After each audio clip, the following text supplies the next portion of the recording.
Holy cow, was it cold last night.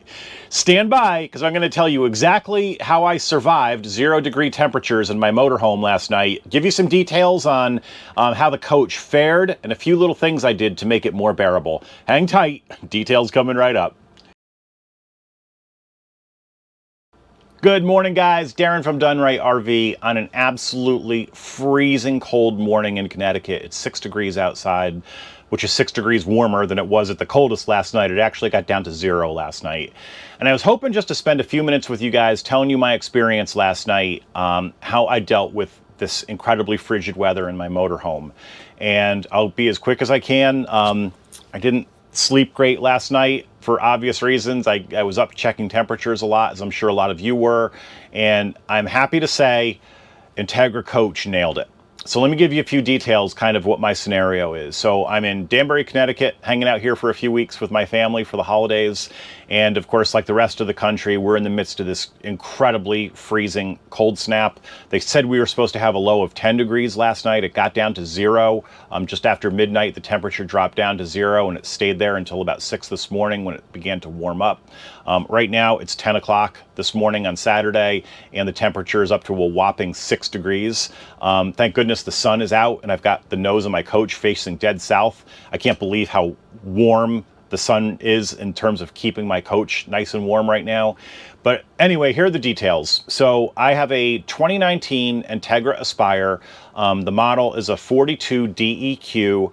And one of the things, so I think a lot of what I'm going to say here this morning is probably most relevant to motorhome owners, but don't leave if you own a travel trailer or a fifth wheel, because there are a couple of things that I did last night I think can help you guys too. So the very first thing is my system. So my heat operates off of what's called an AquaHot system, and I've got the AquaHot 400. And what that is, it's a diesel-fired furnace that provides the hot water for my coach, but it also provides the heat. And it does it by heating up, this stuff called polypropylene glycol. And what it does is it circulates through some heat, so it circulates through your coach to keep your floors warm. We'll get into that in a minute. And it circulates through various parts of your coach where your little heater blows air across it, and that's how it keeps the inside of the coach warm. So a super, super good system. It's incredible the level of warmth I maintained in this thing last night.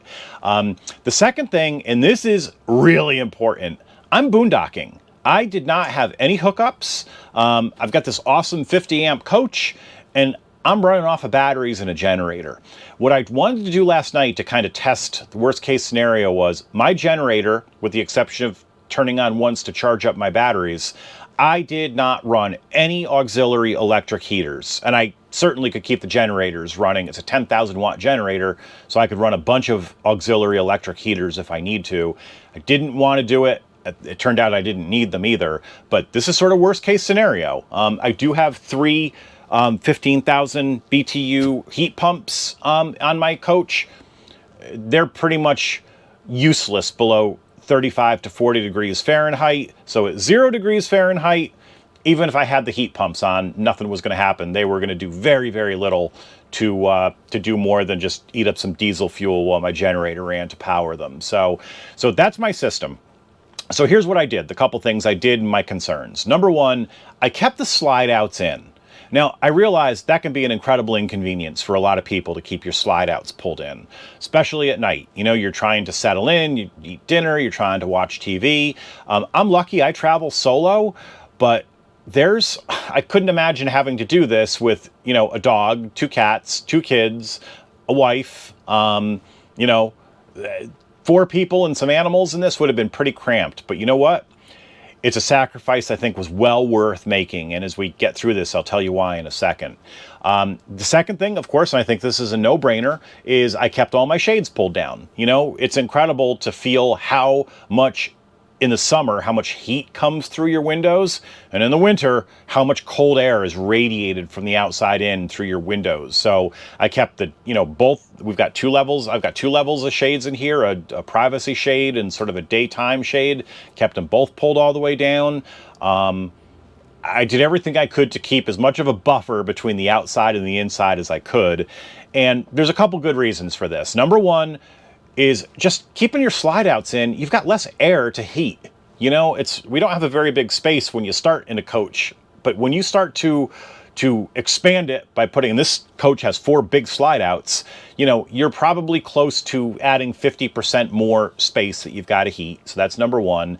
And the other one is you've just got less surface area for the heat to radiate out and the cold to radiate in just from the physical surfaces. Think about when you put a slide out, you've got the roof, you've got the floor, you've got the sides, all that creates a lot more surface area for your heat to go away and for cold air to touch and to radiate into your coach. Now you got to reheat that. So that's the biggest thing, was the sacrifice of the space. Again, for me, I realize pretty easy to do, but that would be my first recommendation. If it's going to be this cold, pull the darn slides in for the night. And now here's the cool thing. As I said before, it's 6 degrees right now, and look, the sun is basically as low as it's December 24th. The sun's as low as it can be in the sky. And the sun is just, the front of my coach right now is 84 degrees, and I've got the temperature set on 68. And that's because of the sun coming through the windows. So, you know, the sun is your friend during the day. You've only got to make it through the nighttime for the real bad part. The second thing is the basement. And this is, frankly, I think a bigger concern than the living space, because that's where your pipes freeze. That's where your tanks freeze. That's where, you know, your sewer hookups are. And that's where you are now risking your sewer, you know, connections freezing up. That's the scariest part, because I think that's where the most, well, I know that's where the most damage can happen. So that was one of my big concerns. One of the things I did when I got my coach, and it's this, I'll put a link to it below on Amazon. It's a system that just has remote little temperature sensors. I keep 2 in the living area in the coach and 2 in my basement. And there's an app with it. So no matter where you are, you can just click on the app real quick and see what the temperatures are anywhere in the coach. And the basement being my biggest concern, I usually don't put my basement temperature on. There's actually a separate zone that Integra provides that you can keep your basement warm for all the obvious reasons I just mentioned. And I typically don't even turn the darn thing on. I mean, I've been in temperatures in the teens recently, and even still, it's 45 degrees in my basement with no auxiliary heat, because it's a very open basement structure in here, and the residual heat from the AquaHot system just keeps everything nice and toasty down there. So I let it go last night, and around midnight, the temperature was down to about 7 degrees, and my basement was 35 degrees. And I was like, I think I'd better turn on the heat. So I went downstairs, I turned on the heat. It's an old-fashioned lever, at least in my coach, and I put it on not quite half. I put it about 40% of the maximum.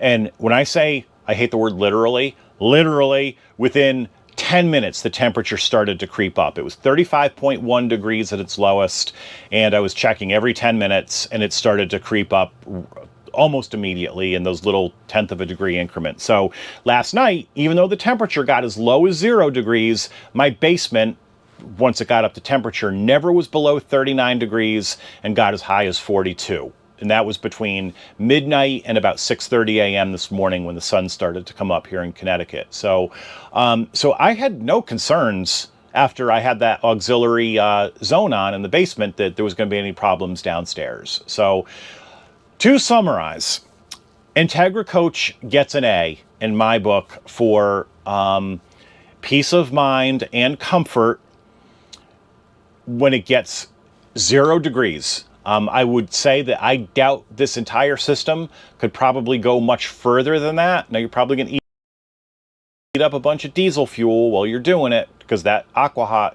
you know, burns through that diesel when it is basically running almost constantly. But it's worth it. No extra heaters, no issues with liquid propane bottles freezing and low pressures, no fear of running 6 electric heaters. Like I said, not that I was going to last night, but running electric heaters everywhere with cords that you can trip on. This is a very clean system in terms of how seamless it is if you set everything up the right way. I'd be kind of curious to see what would happen if you put the slides out tonight. If you put the slides out, it's going to be warm tonight. It's going to be 8 degrees. So I may experiment with that. I'm not sure, but this is probably more than enough for you guys to get a sense of what was going on. So sorry I kind of rambled on that a little bit, but I'm exhausted. I didn't sleep very much last night checking temperatures. I know I'll sleep better tonight. I hope that helps. I can absolutely empathize with those of you across the whole country right now who are experiencing these cold temperatures and, you know, not a lot of options, and, you know, partly discomfort and partly the worry for the damage that, you know, sub-freezing temperatures can cause. So hang in there. Hope a few of these ideas help you guys get through this a little bit smoother and a little bit more safely. Thanks for spending a few minutes with me. I hope this was helpful. If so, please, you know, like this video and subscribe to my channel. I'm trying to do my best to throw content out there that'll help you guys. Yeah, that's going to be it for now. So it's Christmas Eve. So Merry Christmas to everybody. And have a great holiday. I'll be back with you soon. Thanks for watching.